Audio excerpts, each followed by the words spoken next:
علم دو دھاری تلوار ہے، اس کا مناسب استعمال برکت اور نامناسب ہلاکتوں کا باعث ہوتا ہے۔ جو بندہ علمی ذوق نہ رکھتا ہو، اس کے سامنے علمی باتیں کرنا اسے اذیت پہنچانا ہے۔ جہاں سورج چڑھتا ہے وہاں رات بھی ضرور ہوتی ہے، مگر جہاں علم کی روشنی ہو وہاں جہالت کا اندھیرا کبھی نہیں آ سکتا۔ طفیلیت علم و ہنر کے لیے موزوں ہوتی ہے اور جوانی عمل کے لیے۔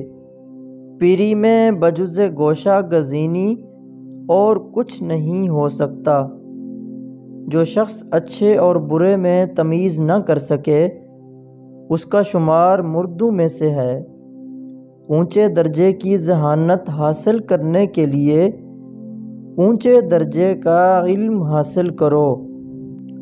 پہاڑ قدم بقدم سر کیا جاتا ہے اور اس طرح عقل بھی درجہ بدرجہ حاصل کی جاتی ہے۔ دانا کون ہے؟ وہ جو گردش ایام کی آزمائش سے گھبرا کر اپنے دل کو تنگ نہ کرے۔ دانش مند لوگوں کی ایک خوبی یہ بھی ہوتی ہے کہ وہ مایوسی پھیلانے والے کام بھی کرتے ہیں۔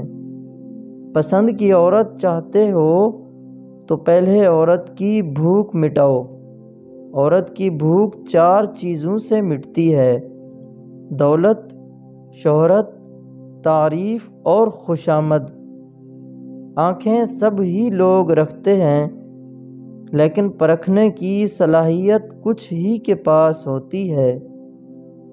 دانش مند لوگ ہیرے جواہرات سے زیادہ قیمتی ہیں۔ جب خدا کسی پر مصائب نازل کرتا ہے تو ساتھ ہی اس کی دماغی قابلیت بھی بڑھا دیتا ہے۔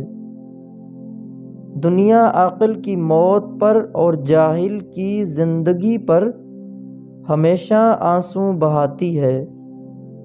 قدرت نے دماغ کو دل سے اونچی جگہ دی ہے، اس لیے جذبات کو ہر حالت میں تمیز کے تابع رکھنا ضروری ہے۔